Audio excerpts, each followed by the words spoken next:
Hello everyone, আসসালামু আলাইকুম। আমি আজকে করব মাংস রান্না।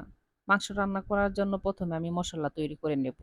মসলা তৈরি করার জন্য এখানে আমি নিয়েছি সাদা এলাচ, দারুচিনি, গুলমরিচ, লবঙ্গ, কালো এলাচ আর সামান্য একটু জয়ত্রী দিয়েছি। আর প্যানের মধ্যে দিয়ে দেব আস্ত ধনিয়া। সব মসলা ভেজে নামিয়ে আমি গুঁড়া করে নিব। অল্প করে যেহেতু আমি মসলা তৈরি করতেছি তার জন্য আমি পাটায় বেটে গুঁড়া করে নিয়েছি। আর আপনারা যদি বেশি করে মসলা তৈরি করে রেখে দিতে চান তাহলে সেক্ষেত্রে ব্লেন্ডার করতে পারবেন। মাংস রান্না করার জন্য এখানে আমি তেলযুক্ত মাংস নিয়েছি। এই মাংসগুলার সাথে বেশি তেল, তার জন্য ভাবলাম যে আজকে অন্যভাবে রান্না করি। দেখি মাংস রান্নাটা কেমন হয়। মাংস আমি অন্যভাবে রান্না করার চেষ্টা করতেছি, তার জন্য আমি অল্প করে মাংস নিয়েছি।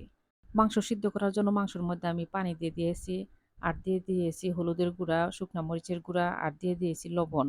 দিয়ে ঢাকনাটা ডেকে মাংস পানি আমি একদম শুকিয়ে ফেলবো আর মাংসটাও সিদ্ধ করে ফেলবো। মাংস নিচে কিন্তু কোনো রকম পানি রাখা যাবে না। মাংস সিদ্ধ করে আমি একদম নরম করে ফেলেছি। মাংস নরম হলে শিলপাটার মধ্যে থেতো করতে একটু সুবিধা হবে। আর রান্না করতেও বেশি সময় লাগবে না। যেগুলো হাড়ের মাংস সেগুলো আমি আলাদা সরিয়ে নিতেছি। এগুলা তো আর থেতো করা যাবে না। সবগুলা মাংস আমি থেতো করে জোড়া করে নেব। মাংস এখন আমি রান্না করব।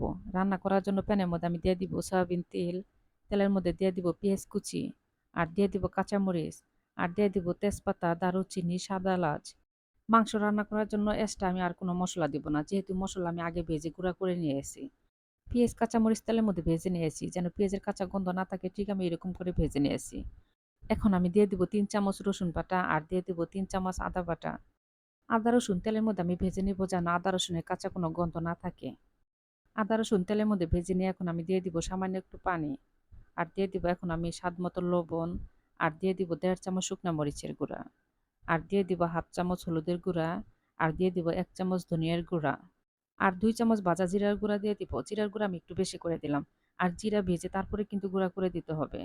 আপনারা যারা গরম মসলার গুঁড়া একটু বেশি পছন্দ করেন তারা অবশ্যই কিন্তু চাইলে গরম মসলার গুঁড়া একটু দিতে পারেন। কিন্তু বেশি দেওয়া যাবে না। কিন্তু আমি গরম মসলার গুঁড়া দিব না। মসলা আমার খুব ভালো করে কষিয়ে নেওয়া হয়ে গেছে। এখন আমি দিয়ে দিব মাংস। এইভাবে মাংস রান্না করতে গেলে কিন্তু বেশি মাংস লাগে না। কয়েক পিস মাংস দিয়ে কিন্তু এভাবে মাংস রান্না করতে পারবেন। এই মাংস রান্নাটা এত্ত মজা হয় খেতে কি বলবো? আসলে বলে কখনোই বোঝানো যাবে না। আর আমার মনে হয় যে কুরবানির মাংস হলে আরো সবথেকে বেশি ভালো হতো। এখানে কিন্তু আমি গরুর মাংস রান্না করতেছি। আর চাইলে খাসির মাংস দিয়েও কিন্তু রান্না করা যাবে। মাংস আমার কষিয়ে নেওয়া হয়ে গেছে। এখন আমি দিয়ে দিব আলু। আলু আমি ছোট করে কেটে নিয়েছি। যেহেতু মাংস একদম জোড়া করে নিয়েছি তার জন্য আলু আমি ছোট করে কেটে দিয়েছি। আলু কিন্তু অবশ্যই দিবেন। আলু দিলে দেখবেন যে স্বাদটা আরো দ্বিগুণ বেড়ে যাবে। আর যারা টমেটো পছন্দ করেন হাতের কাছে টমেটো থাকলে একটা টমেটো দিয়ে দিতে পারেন। ঢাকনাটা ঢেকে আলু আমি মাংসের সাথে সিদ্ধ করে নিয়েছি। মাংস কষিয়ে নিয়ে এখন আমি ফুটন্ত গরম পানি দিয়ে দিব। অবশ্যই কিন্তু ফুটন্ত গরম পানি দিতে হবে। আমি যে আগে সব মসলা একত্রে ভেজে গুঁড়া করে নিয়েছি সেগুলো আমি দিয়ে দিব। আমি সবগুলা মসলা দিলাম না, বেশি দিলে কিন্তু ঝাঁজ বেশি হয়ে যাবে। যেহেতু আমি এখানে জয়িত্রী দিয়েছি। এখন আমি ঢাকনাটা ঢেকে মাংস রান্না করে নেব। দেখেন আমার মাংস রান্না হয়ে গেছে। সবাই ভালো থাকবেন। আল্লাহ হাফেজ।